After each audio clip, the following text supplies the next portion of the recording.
Cette formation a été initiée pour pouvoir amener les différents porteurs de projets culturels à acquérir ces notions de structuration. Parce que la plupart de ces entreprises culturelles ont des problèmes de structuration qui font que leurs initiatives n'arrivent pas à arriver au stade de croissance. Il était opportun de pouvoir leur montrer les différents outils qu'il fallait pour pouvoir mieux se structurer, pour être plus crédible auprès de différents partenaires qu'ils pourraient avoir.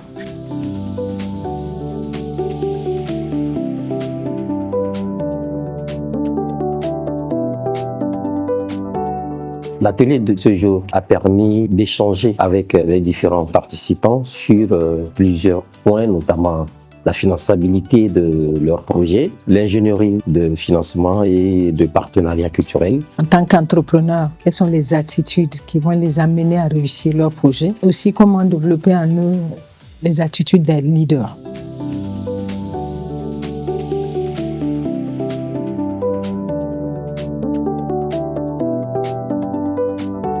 Cette formation a été vraiment interactive et beaucoup participative car elle s'est beaucoup basée sur des cas pratiques au Togo ici et sur des cas de ces différents entrepreneurs et porteurs de projets qui ont eu à exprimer leur réalité, où nous avons essayé d'apporter des solutions partagées en groupe pour pouvoir optimiser les résultats. J'aime bien ce qu'on nous donne comme ressources parce que nous sommes des entrepreneurs aujourd'hui et on ne maîtrise pas forcément les contours, les stratégies, les méthodologies de ce que nous faisons. Mais à travers cette formation, on a l'occasion et l'opportunité de comprendre les stratégies qu'on doit adopter en tant qu'entrepreneur culturel. Nous avons parlé de marketing et de la communication. C'est une formation très intéressante, d'autant plus que nous sommes dans un monde qui est en pleine digitalisation. C'est une formation qui apporte un très grand plus à l'initiative de tout un chacun de nous.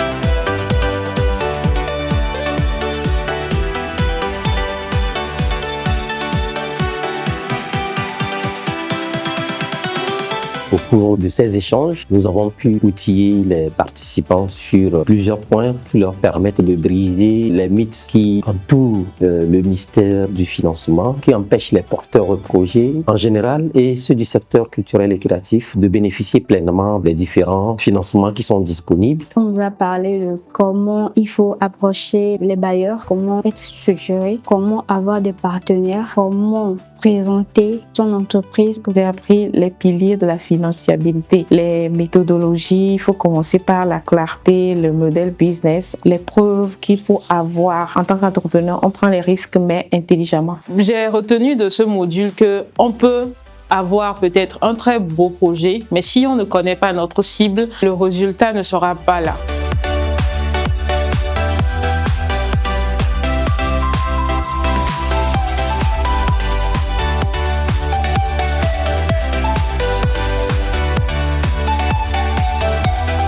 Ces différents porteurs ont vraiment une oreille vraiment attentive aux différents outils de structuration qu'ils devraient réellement avoir au sein de leurs différentes entreprises. Cela les a amenés à beaucoup participer et activement à poser beaucoup de questions qu'il fallait pour pouvoir acquérir de ces notions-là. Je pense rallier tout ce qu'on a appris aujourd'hui à mon projet en le structurant de telle manière qu'une fois devant un bailleur, le bailleur ne pourra pas résister à financer ou bien à être sponsor de mon événement. Après cette formation, je vais me mettre sur le terrain et puis commencer les démarches adéquates pour pouvoir aboutir à mon projet. Je suis promoteur d'un festival et je suis dans la quête de structuration de mon projet. Cette formation est un creuset idéal dans laquelle je peux trouver les informations nécessaires pour pouvoir mieux avancer. Ces connaissances me permettent de partir sur de bonnes bases, d'éviter beaucoup d'erreurs que d'autres ont eu à faire dans leur parcours.